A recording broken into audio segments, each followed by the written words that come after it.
তৃতীয় আৰু চতুৰ্থ বৰ্গৰ পৰীক্ষাৰ বাবে আপুনিও আবেদন কৰিছিল নেকি যদিহে তৃতীয় আৰু চতুৰ্থ বৰ্গৰ পৰীক্ষাৰ বাবে আপুনি আবেদন কৰিছিল তেতিয়াহলে এই খবৰ এই বাতৰি আপোনাৰ বাবে কিয়নো পুনৰবাৰ এমপ্লয়মেন্ট এক্সচেঞ্জত নিজৰ নাম ইতিমধ্যে পঞ্জীয়ন কৰিব লাগিব এই মুহূৰ্তত আমি গ্ৰাফিক্সৰ জৰিয়তে খবৰ জনাবলৈ চেষ্টা কৰিম ইতিমধ্যে গুৰুত্বপূৰ্ণ খবৰ জনাইছো তৃতীয় আৰু চতুৰ্থ বৰ্গৰ চাকৰিৰ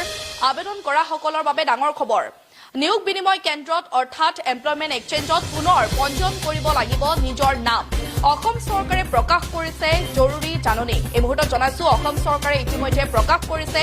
জৰুৰী জাননী প্ৰকাশ কৰিছে সেৱা সেতু এপতকৈ পঞ্জীয়ন কৰিব লাগিব নিজৰ নাম চলিত মাহৰ ভিতৰতে পঞ্জীয়নভুক্ত কৰিব লাগিব নিজৰ নামটো নহলে পৰীক্ষাত অৱতীৰ্ণ হ'ব নোৱাৰিব পাৰে প্ৰাৰ্থীসকল কিন্তু কেনেকৈ পঞ্জীয়ন কৰিব লাগিব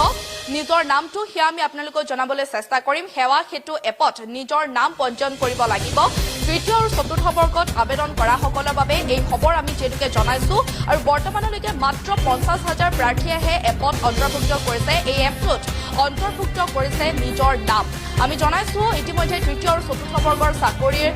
আবেদন কৰা সকলৰ বাবে ডাঙৰ খবৰ যদিহে আপোনালোকে আবেদন কৰিছিল তেতিয়াহলে এই বাতৰি এই খবৰ আপোনাৰ বাবে কিয়নো নিয়োগ বিনিময় কেন্দ্ৰত অৰ্থাৎ এমপ্লয়মেন্ট এক্সচেঞ্জত পুনৰ নিজৰ নামটো পঞ্জীয়ন কৰিব লাগিব যেনেকৈ অসম চৰকাৰে প্ৰকাশ কৰিছে জৰুৰী জাননী ইতিমধ্যে অসম চৰকাৰে প্ৰকাশ কৰিছে সেৱা সেতু